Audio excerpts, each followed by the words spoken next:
Our next speaker is Robert Reich. He's a professor of public policy in the Goldman School. In a former life, he was Secretary of Labor of the United States of America. Most of his research, writing, and work out in the world has been directed towards reversing the trends toward widening inequality of income and wealth here in the United States and elsewhere around the world. He teaches a popular undergraduate course called Wealth and Poverty. His presentation tonight is What's Public About a Public University and Why That Publicness is Important. Robert Reich.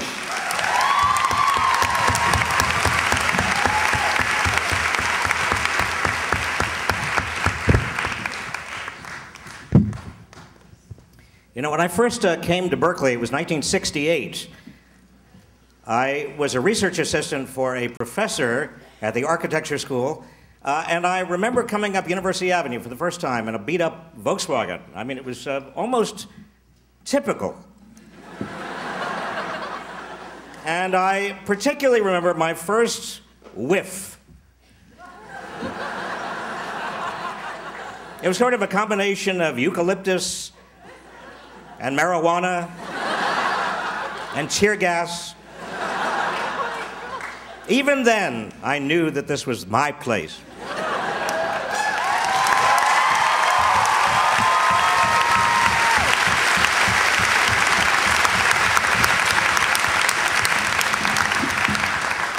But I made a terrible mistake. I left for the next 40 years. And then I realized the mistake, and I came back. And I've been here for the last few years. And I'll tell you, if you didn't know it already, I want to make sure you do know this. The University of California, Berkeley is the best public university in America. But it's not just that. I believe quite seriously that it's the best university in America. Now, it's just not my word or the word of other people here.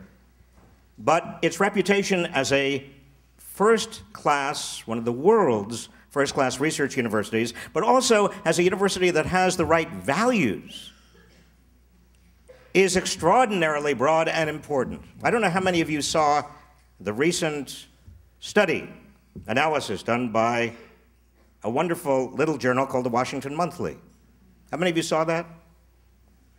Well, the Washington Monthly did an analysis that looked at basically the U.S. news criteria for universities, but added a balancing weight, which was not only U.S. news, but also looked at what universities have the most important kind of first-rung research by and cutting-edge research by their faculty, and also what universities have the greatest economic diversity, and also what universities have an ethic of service to society. And adding those in on a scale of 100, the University of California, Berkeley came off at 100.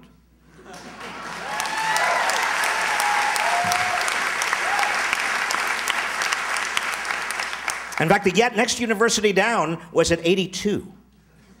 There was not even a contest. And the Ivy League were way below that. Now, my point is not simply to pat ourselves on the back. I want to say something about public universities and public education. Because over the last few years, there has been a huge mistake made in the public and in all of the discussion about education that treats education as a private investment. It treats education as if individuals and families are making a personal and private investment in the future earnings of that particular individual. That's how a lot of people in government now talk about education. That's how a lot of people talk even about primary and secondary education. It's an investment. It's a personal investment. It's a family investment. Well, I'll tell you something. It is not just or even primarily a personal or family investment. It is a public investment in a public good. And that public good is a citizenry that has not only a lot of capability for leadership and research and development and economic development, but people who are capable of creating and understanding, people who enrich a state and enrich the country. And those are all public goods. And there is no institution in the United States that generates as much public good in those terms as a public university. And this argument must be understood. It must be understood by the legislature. It has to be understood by the public in general. Let's get out of the frame of reference of private investment, and let's talk about public investment in public goods. That's the way we understand it.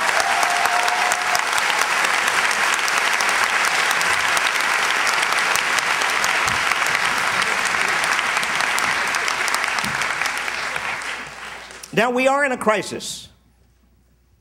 I've looked at the numbers, and I can tell you that if things go as they are going, and nothing has changed, the choice is either going to be giving up the publicness of this university and turning it into a private university, raising fees, bringing in a lot of out-of-state people. I don't have nothing against out-of-state people. In fact, I was an out-of-state person for many years. But I simply mean that if you're bringing in people from out of state simply because they have high tuitions attached to them, then you are not really doing anything about the publicness of a public university. What we need to do is keep the fees low enough that we can maintain economic diversity, but also maintain our publicness. We need to also, at the same time, maintain a first-rate faculty and first-rate institutions. And the other alternative, if we do nothing right now, the alternative to becoming private, if we do nothing else, is simply to lose our footing and lose our way and become far less than what we are right now. Neither of those alternatives is acceptable. It shouldn't be acceptable to you. It shouldn't be, certainly it's not acceptable to any of us, and it's not acceptable to California or the country if they know what is at stake. Now, we are living off, and this is a very important point. We in California right now, we in the nation are living off investments, public investments that were made in the post-war era, mostly in the late 40s and 50s and 1960s. They were investments in public education. The first class, the best system of public education in the entire country here in California. Not only higher education, but primary and secondary education. There were investments in roads and bridges and freeways. There were investments in public parks. There were investments in public goods such as this country has never seen before. And that generation of Californians that led the way to those public investments gave us a legacy of which we can not just be proud, but a legacy that was entrusted to us in terms of our ability and our generation's ability and your generation's ability to add to that legacy for the next generation and the generation behind them. But what are we doing instead? We are taking that precious legacy of public investment given to us by the last generation of leaders, and we are squandering it. We're tearing it apart. What can we do? What should we do? What can you do? Well, the first step is to understand what's going on, and that's what this is all about. The second step is to understand what power we have and what power we don't have. Now, I'm speaking to you now as somebody who has spent almost half of his adult life in Washington, D.C. When I started, I was 6'2".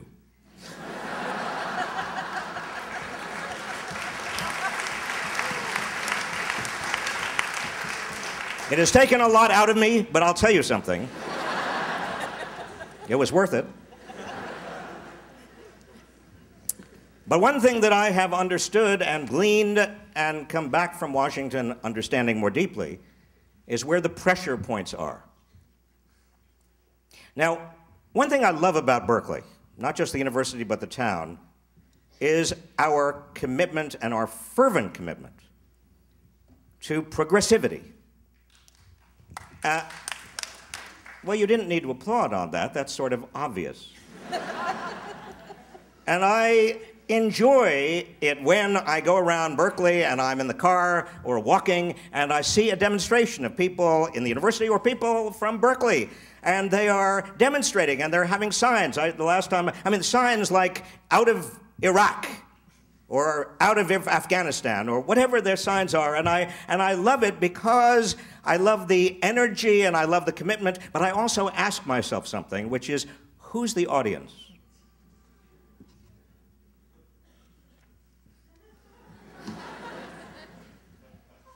Honk if you think we should get out of Iraq. Everybody honks. It's not hard to convince ourselves of what we already know and believe. The people we really do need to engage with are people who don't share our beliefs or our values, and we need to engage with them because we want to talk with them, not because we want to shout at them. We want to talk with them. We want to engage them. We want to have a conversation in which we can understand why they are doing what they are doing or failing to do what they are failing to do, and why we and our values are important to us. And we need to bridge that gap. What has happened in this state, is a tragedy.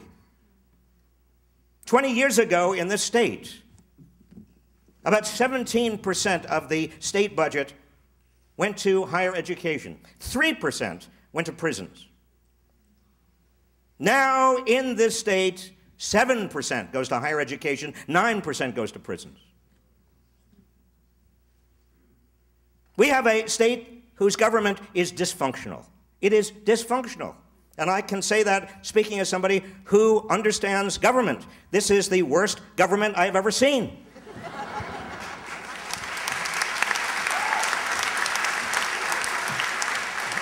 But let me tell you something else about this. When I look at this government, I see a system that is dysfunctional. I don't blame, and maybe some of you do, maybe it's comfortable, maybe it's therapeutic, maybe you like to do it, and if you like to do it, go ahead, do it. But I don't blame Bob Bergeneau, and I don't blame Mark Yudof, and I don't even blame the governor, and I don't blame the assembly. I'll tell you who I blame. I blame the fact that so many of us for so many years have turned our back on the problem and not addressed the problem.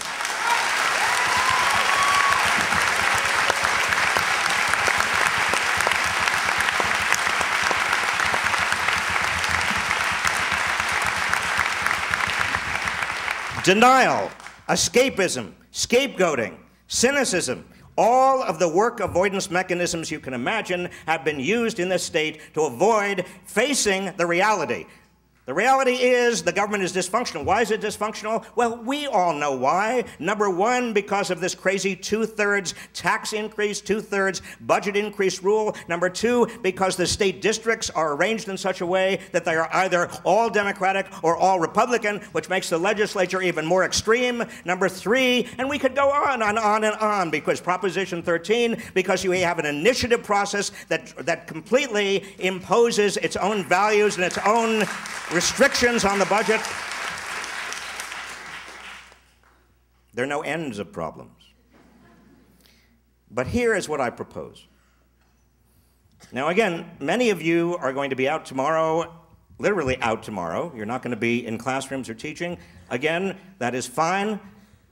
But to me, the real essence of solving the state's problem is, number one, figuring out a way we can talk to the people who disagree with us, and number two, getting involved in the problem-solving process. We have a gubernatorial race coming up next year. I ask as many of you as possible to get involved in politics, not just at the gubernatorial level, but at all levels. Number three, this university, you and the people on the faculty, we have so much talent in terms of problem solving. We have a law school, we have a public policy school, we have a journalism school, we have a fabulous, fabulous faculty that understands public problems. We have some of the greatest experts in the country, if not the world, on public budgeting and taxation. Why can't we, students and faculty, why can't we, in a political year like next year, why can't we get together and try to solve some of these problems?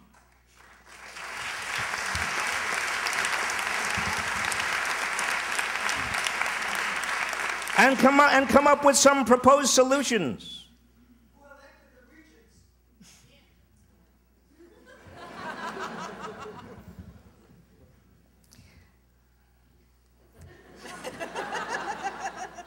I'm going to say one more thing.